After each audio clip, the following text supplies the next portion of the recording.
नमस्कार। तो यूरोप में राष्ट्रवाद का उदय, ये चैप्टर थोड़ा बड़ा लगता है ना?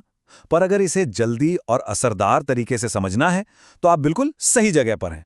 चलिए इस पूरे चैप्टर को फटाफट रिवाइज करते हैं। और हाँ, ये सिर्फ एक समरी नहीं है, ये एग्जाम के लिए एक स्मार्ट रिवीजन टूल है। हम सिर्फ ये नहीं देखेंगे कि क्या हुआ, बल्कि ये भी समझेंगे कि कौन से पॉइंट्स एग्जाम के लिए सबसे ज्यादा जरूरी हैं। देखिए, किसी भी कहानी को समझने से पहले उसके कुछ बेसिक शब्द, कुछ मेन आइडियाज को समझना जरूरी होता है।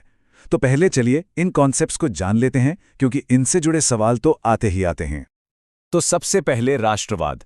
इसका सीधा सा मतलब है अपने देश के लिए प्यार, एक अपनेपन की भावना। ये वो सोच है जो कहती है कि हम सब एक हैं, हमारा देश एक है, बस। अब राष्ट्रवाद के आने से पहले यूरोप में क्या था? निरंकुशवाद, मतलब राजाओं का राज। उनकी पावर पर कोई रोक टोक नहीं, कोई अंकुश नहीं। वो जो चाहे वही कानून था। जनता की कोई सुनवाई नहीं थी। फिर आया एक नया आइडिया, उदारवाद। इसे आगे बढ़ाया पढ़े लिखे मिडिल क्लास ने, जैसे टीचर्स, डॉक्टर्स, व्यापारी। ये लोग क्या चाहते थे? ये चाहते थे हर किसी के लिए आज़ादी और कानून के सामने सब बराबर हों। और यही सोच राष्ट्रवाद की एक मजबूत नींव बनी। तो सवाल यह है कि राष्ट्रवाद का ये जो आइडिया था, ये पूरे यूरोप में फैला कैसे? कुछ बड़ी घटनाओं ने एक चिंगारी की तरह काम किया, जो देखते ही देखते पूरे महाद्वीप में आग की तरह फैल गई। चलिए देखते हैं वो घटनाएं क्या थीं। जैसा कि इस टाइमलाइन में दिख रहा है, ये कोई एक दिन की बात नहीं थी। ये एक लंबी प्रोसेस थी। फ्रांसीसी क्रांति से इसकी शुरुआत हुई और फिर हर घटना के साथ राष्ट्रवाद की कहानी आगे बढ़ती गई। एग्जाम के लिए ये क्रोनोलॉजी याद रखना बहुत जरूरी है। फ्रांसीसी क्रांति वो पहला मौका था जब राष्ट्रवाद का आइडिया सिर्फ एक सोच न रहकर हकीकत बना। सोचिए जरा, पहली बार लोगों ने कहा कि देश राजा का नहीं बल्कि हम नागरिकों का है। उन्होंने अपना नया तिरंगा झंडा बनाया, फ्रेंच को अपनी कॉमन भाषा बनाया और नारा दिया, समानता, स्वतंत्रता और बंधुत्व का। और यहीं कहानी में एक नया मोड़ आता है। समाज में सिर्फ अमीर जमींदार यानी कुलीन वर्ग ही नहीं थे। अब एक नया क्लास उभर रहा था, पढ़ा लिखा मिडिल क्लास। ये लोग बदलाव चाहते थे और इन्होंने ही राष्ट्रीय एकता की मांग को एक जबरदस्त आंदोलन में बदल दिया। तो राष्ट्रवाद अब सिर्फ एक विचार नहीं था, ये एक ऐसी ताकत बन चुका था जिसने यूरोप का नक्शा ही बदल दिया। इसी ताकत ने दो बड़े और शक्तिशाली देश बनाए, जर्मनी और इटली। चलिए फटाफट देखते हैं कि ये हुआ कैसे। जर्मनी की कहानी थोड़ी अलग है। यहां एकता किसी क्रांति से नहीं आई। यहां एकता लाने का श्रेय जाता है एक बहुत ही चालाक मंत्री ऑटो वॉन बिस्मार्क को।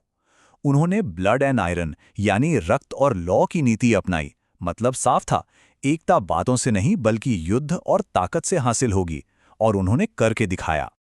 और इटली का एकीकरण? वो एक टीम वर्क जैसा था। एक तरफ थे जुसेपे मेत्सिनी, जो एक जोशीले क्रांतिकारी थे, और दूसरी तरफ थे काबूर, जो एक बहुत ही शार्प पॉलिटिशियन थे। इन दोनों के बिल्कुल अलग अलग तरीकों ने मिलकर बिखरे हुए इटली को एक राष्ट्र बना दिया। इन आइडियाज को लोगों तक पहुंचाने में सिंबल्स यानी प्रतीकों ने बहुत बड़ा रोल निभाया। जैसे टूटी हुई बेड़ियां मतलब आजादी, या हाथ में तलवार मतलब लड़ने के लिए तैयार। ये तस्वीरें शब्दों से ज्यादा पावरफुल थीं, क्योंकि इन्हें हर कोई, पढ़ा लिखा हो या अनपढ़, आसानी से समझ सकता था। चलिए, अब तक हमने पूरी कहानी समझ ली। अब बारी है अपनी तैयारी को परखने की। कुछ ऐसे सवाल देखते हैं जो अक्सर एग्जाम में पूछे जाते हैं। रेडी हैं सब? Let's go. ये शब्द ज़ोल्वेराइन सुनने में थोड़ा मुश्किल लग सकता है, पर जर्मनी के एकीकरण को समझने के लिए ये बहुत बहुत जरूरी है। एक हिंट देता हूं, राजनीतिक एकता से पहले आर्थिक एकता आती है। बिल्कुल सही, ये एक जर्मन कस्टम्स यूनियन था। इसने अलग अलग जर्मन राज्यों के बीच के ट्रेड बैरियर्स हटा दिए, उन्हें आर्थिक तौर पर एक किया, और इसी ने आगे चलकर उनके राजनीतिक एकीकरण का रास्ता बनाया। बहुत ही इंपॉर्टेंट पॉइंट है ये। अच्छा, याद है हमने इटली के हीरोज की बात की थी? उनमें से एक ने सिर्फ इटली ही नहीं बल्कि पूरे यूरोप के नौजवानों में क्रांति की आग जलाने के लिए एक सीक्रेट सोसाइटी बनाई थी। कौन था वो? जी हां, वो थे जुसेप्पे मेत्सिनी। उन्होंने ही यंग यूरोप की स्थापना की थी ताकि पूरे महाद्वीप में क्रांति के विचार फैला सकें। सच में वो एक विजनरी थे। यूनान की आज़ादी की लड़ाई, ये एक ऐसी घटना थी जिसने पूरे यूरोप के राष्ट्रवादियों को जोश से भर दिया था। ये एक मिसाल थी कि कैसे एक राष्ट्र अपनी आज़ादी के लिए एक बड़े साम्राज्य से भी टकरा सकता है। और आखिर में 1832 की कुस्तुनतुनिया की संधि, इसी संधि ने उनकी जीत पर पक्की मुहर लगाई। यूनान को आधिकारिक तौर पर एक आज़ाद देश मान लिया गया। ये राष्ट्रवाद की एक बहुत बड़ी जीत थी। तो हमने देखा कि कैसे राष्ट्रवाद ने नए देश बनाए, लोगों को एक पहचान दी। लेकिन कहानी का एक और पहलू भी है। जब यही राष्ट्रवाद जरूरत से ज्यादा बढ़ा तो इसने देशों के बीच जबरदस्त दुश्मनी पैदा कर दी, और इसी का नतीजा था पहला विश्व युद्ध। तो ये एक जरूरी सबक है कि कैसे एक अच्छा विचार भी अगर हद से बढ़ जाए तो खतरनाक हो सकता है। और राष्ट्रवाद की यही कॉम्प्लेक्स विरासत आज भी हमारी दुनिया पर असर डालती है।